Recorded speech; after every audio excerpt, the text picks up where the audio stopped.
Rail স্টেশনও লক্ষ্য করা যাচ্ছে। গঙ্গার জলে ঠাকুর ভাসান দেওয়ার পর যে কাঠামো মণ্ডপের মধ্যে কিন্তু কতগুলো মানে 4টে আমরা অটো দেখতে, যেখানে কিন্তু পুরানো কলকাতাকে তুলে ধরে ওয়ালকেই কিন্তু সুন্দরভাবে রঙে ছবিতে ভরিয়ে দেওয়া। আপনারা কিন্তু এই নামের দোকান দেখতে পাবেন। হ্যালো বন্ধুরা, তো দুর্গাপুজোর প্যান্ডেল প্রস্তুতি ভিডিও নিয়ে আমরা এখন চলে এসেছি আড়িয়াটলার সর্বজনীনে, যেখানে এবছরের থিম খেয়াল সেতুর বৈতরণী, শিল্পী অনির্বাণ দাস। তো এই প্যান্ডেল কতটা প্রস্তুত হলো পুজোর ঠিক 11 দিন আগে, সেটাই দেখতে আমরা চলে এসেছি। তো ভিতরে যাব তার আগে আমরা বলে দিই, যারা চ্যানেলে নতুন তাদের জন্য আমি সৌভিক, আমি রূপক, আর আমরা এরকম প্যান্ডেল প্রস্তুতির ভিডিও নিয়ে আসি। তো যারা চ্যানেলে নতুন অবশ্যই চ্যানেলটা সাবস্ক্রাইব করে নেবেন এবং বেল আইকন প্রেস করে নেবেন, যাতে এরকম ভিডিও পাওয়ার জন্য আপনারা সবসময় নোটিফিকেশান পেতে থাকুন। তো চলুন প্যান্ডেল কতটা প্রস্তুত হয়েছে সেটা আমরা দেখতে থাকি এবং আপনাদেরকেও দেখাতে থাকি। তো পুজোর মাত্র আর 11 দিন হাতে সময় রয়েছে, তা বুঝতেই পারছেন যে প্যান্ডেলগুলোর উপর শিল্পী হোক অথবা যারা কাজ করছেন এই যে দাদা ভাইরা, প্রত্যেকের উপর কতটা প্রেশার রয়েছে। তো প্যান্ডেলের ভিতরে ঢুকি যেটা প্রথমে রয়ে পড়লো, দুদিকে কিন্তু একই রকম একটা স্ট্রাকচার রয়েছে, অর্থাৎ কাঠামো, যে প্যান্ডেল বা বাঁশের যে কাঠামো হয়, যেগুলো সাধারণত ঠাকুরের কাঠামো, সেই কাঠামো দিয়ে কিন্তু দুদিকে একটা ওয়ালের মতন করে রয়েছে এবং তার মধ্যেও কিন্তু ছোট ছোট দেবী প্রতিমার যে খড়ের যে স্ট্রাকচারটা সেটা রয়েছে। মানে হচ্ছে যেমন ঠাকুর ভাসান দেওয়ার পর, গঙ্গার জলে ঠাকুর ভাসান দেওয়ার পর যে কাঠামোগুলো পড়ে থাকে, সেই কাঠামোটাই কিন্তু এখানে তুলে ধরা রয়েছে। এবং প্যান্ডেল থেকে যদি আপনার ধীরে ধীরে এগোতে থাকি, তাহলে কিন্তু সামনে অর্থাৎ দুদিকের গেটে এই যে প্রবেশদ্বারের ঠিক সামনেও কিন্তু সেরকমই সেরকম কাঠামোর একটা সুন্দর ওয়াল টাইপের করা রয়েছে এবং যেখানেও দেবী প্রতিমা বা ঠাকুরের মূর্তি যে খড়ের যে চালের সেটা কিন্তু এখানে রয়েছে। এবং এই প্যান্ডেলটার কিন্তু শুধুমাত্র এইটুকুনি জায়গা ঘিরেই নয়, এর আশেপাশে আমি দূরে দেখান, আশেপাশের জায়গায় এই যে পাশের ওয়াল, পাশের বাড়ির ওয়াল, সব কিছুগুলোকেই কিন্তু সুন্দরভাবে তুলে ধরা রয়েছে, যাতে এই প্যান্ডেলের সাথে তারা মিশে যায়।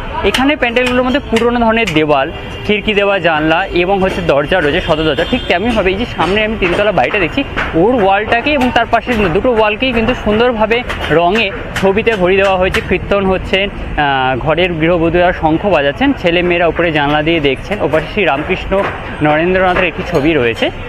তার সাথে সাথে আমি যদি আসি, ঠিক একইভাবে আমার ডান দিকেও কিন্তু টিনের যে চিত্র করে রয়েছে, সেখানে কিন্তু আড়িয়াটলার গঙ্গাটাকে কিন্তু সুন্দরভাবে ফুটিয়ে তোলা রয়েছে। আমরা জানি উত্তর কলকাতার প্রাণকেন্দ্র হচ্ছে আড়িয়াটলা গঙ্গা, সেখান থেকে এগিয়ে আসে পেয়ে যায় কুমোরটুলি।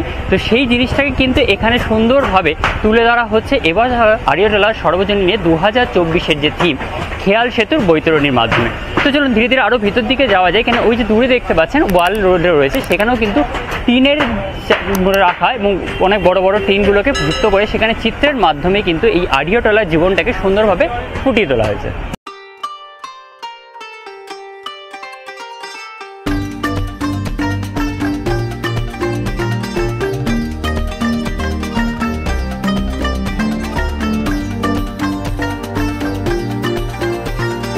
এখানে কিন্তু দেখতে পাচ্ছেন সামনে অনেক টিন রাখা রয়েছে, তার সাথে কিন্তু প্লাস্টিকের যে পাইপগুলো হয় জলনিকাশি পাইপ, সেগুলো রাখা রয়েছে এবং কাঠের বাটামের কাজ তো হচ্ছে, তক্তা বাটামের কাছে সাথে চলছে। এর সাথে সাথে দেখছি নতুন টিনের পাশাপাশি কিন্তু এখানে পুরনো টিনগুলো রাখা রয়েছে, যেটা একটু আগে বললাম যে পুরনো টিনের উপরে কিন্তু এই চিত্রগুলো সুন্দরভাবে ফুটিয়ে তোলা হচ্ছে। তো বন্ধুরা, এর আগে আপনাদের বিভিন্ন প্যান্ডেল দেখিয়েছি, তার মধ্যে বিভিন্ন ধরনের থিম দেখিয়েছি, বিভিন্ন ধরনের কাজ দেখেছি। তার মধ্যে আজকে এমনই একটা প্যান্ডেলে চলে আসলাম, যেখানে কিন্তু পুরানো কলকাতাকে তুলে ধরা হচ্ছে। হ্যাঁ, যেখান থেকে কলকাতার উৎপত্তি বলতে পারেন, যে আড়িয়াটলা এর পাশে যে কুমোরটুলি রয়েছে, সেই জায়গাটা কিন্তু এইখানে সম্পূর্ণরূপে ফুটে উঠছে, যা কলকাতার সূত্রপাত এখান থেকে হয়েছে বলতে পারেন। যেমন এখানে যদি লক্ষ্য করেন, বেশ কিছু জিনিস রয়েছে, যেমন পুরানো দিনের যে পোস্টার, সেই পোস্টার এখানে লক্ষ্য করা যাচ্ছে, পুরানো দিনের ছবির পোস্টার। এদিকেও আরও বেশ কিছু পুরানো দিনের পোস্টার রয়েছে। এবার ওপরের ওয়ালে যদি দেখতে পারি, এখানে কিন্তু পুরানো দিনের কলকাতার যে ঘর বাড়ি সেগুলো তুলে ধরা হয়েছে, সাথে কুমোরটুলিতে যে মাতৃপ্রতিমা তৈরি হচ্ছে, মাতৃপ্রতিমা নিয়ে যাওয়া হচ্ছে, মাতৃপ্রতিমার রং হচ্ছে, সেই জিনিসগুলো তুলে ধরা হয়েছে। এছাড়া যে নর্মাল দোকান রয়েছে, এই দোকানগুলো কিন্তু কাল্পনিক না, সত্যিই যদি কুমোরটুলিতে যান আপনারা কিন্তু এই নামের দোকান দেখতে পাবেন। সেই টোটাল জিনিসটাকে কিন্তু এখানে সুন্দরভাবে ফুটিয়ে তোলা হয়েছে। যেমন এখানে বিভিন্ন ঘর বাড়ি ছবির মাধ্যমে তুলে ধরা হয়েছে। রাস্তায় রিক্সা রয়েছে, সাইকেল রয়েছে, তার মধ্যে পোস্টার রয়েছে, লোকে হেঁটে যাচ্ছে সেগুলো রয়েছে। এখানে একটা ব্রিজের মতন অংশও দেখানো হয়েছে যেটা ঘুরে ওদিক থেকে এদিকে নেমেছে। এখানে অনেক মানুষের জনগণ যেটাকে বলে তার কিন্তু কাট আউট রাখা রয়েছে, এগুলো এখনো প্লেস করা হয়নি, প্লেস করা হবে। তার সঙ্গে সঙ্গে এখানে কিন্তু যে দূরে ছোট বড় বিল্ডিং হয় সেগুলোও কিন্তু সুন্দরভাবে টিনের মাধ্যমে ফুটিয়ে তোলা হয়েছে। এখানে দেখতে পাচ্ছেন কিন্তু 2-4টে আরও স্ট্রাকচার রয়েছে লোহার। এই যে দেখুন দুপাশে দুটো পিলারের মতন করে উপরে গোল আগেকার দিনে যেমন সদর দরজা হতো তার উপর লাগানোর জন্য ফাইবারের কাজ চলছে। আর এখানে দাদা ভাইরা ঝালাই কাজের মধ্যে সেই গেটগুলি কিন্তু তৈরি করছেন এখানে রয়েছে। আর আমি সামনের দিকে এগোবো, ওপাশে ওয়ালটা আপনাদের দেখাবো।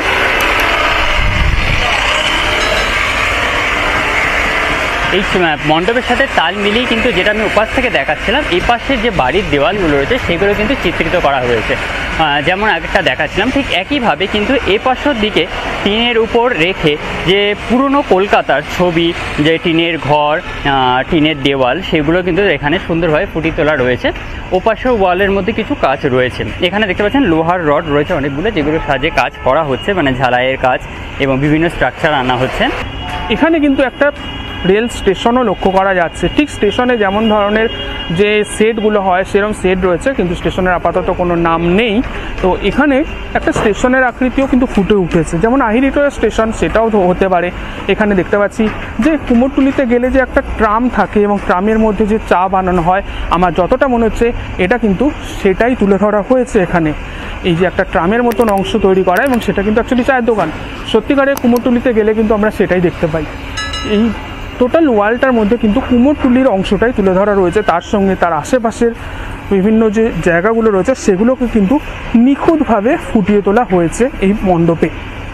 মণ্ডপের মধ্যে কিন্তু কতগুলো মানে 4টে আমরা অটো দেখতে পাচ্ছি, যেখানে সোজা লেখা রয়েছে আড়িয়াটলা হইতে উল্টোডাঙ্গা, মানে আড়িয়াটলা থেকে উল্টোডাঙ্গা বা উল্টোডাঙ্গা থেকে আড়িয়াটলা আসার যে অটোগুলো হয় সেগুলো কিন্তু এখানে সুন্দরভাবে রাখা রয়েছে।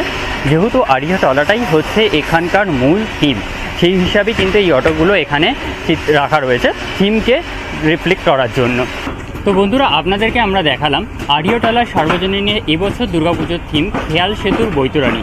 তার কতটা তৈরি হয়েছে পুজোর এই কটা দিন আগে, সমস্ত ডিটেলই আপনাদের সাথে শেয়ার করলাম। আশা করি ভিডিওটা আপনাদের ভালো লেগেছে। আমাদের কিন্তু যথেষ্ট ভালো লেগেছে, কারণ এত সুন্দর পুরানো কলকাতা ফুটে উঠেছে যেটা কিন্তু আমরাও ভাবতে পারিনি। অনেকের কাছেই পুরনো কলকাতার যে চিন্তা ভাবনাটা সেটা নিই, আমরা যারা নতুন প্রজন্ম আমাদের কাছে নতুনত্ব কলকাতাটাকে আমরা চিনছি। কিন্তু এই বছর এখানে পুজো আসতে কিন্তু আমরা সেই পুরনো কলকাতা কেমন ছিল, 70s 80s যে সময়টা ছিল সেটাও কিন্তু আমরা জানতে পারবো।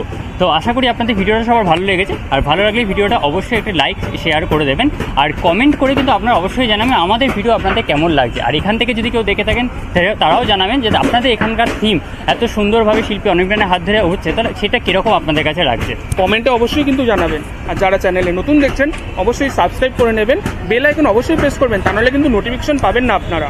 তো আজকের মতন আমরা এখানেই স্টপ করছি, আবার দেখা হবে নতুন কোনো ভিডিওতে। তো আজকের মতন এখানে টাটা। ততক্ষণের জন্য আপনাদের টাটা, আবার দেখা হচ্ছে নতুন ভিডিওতে।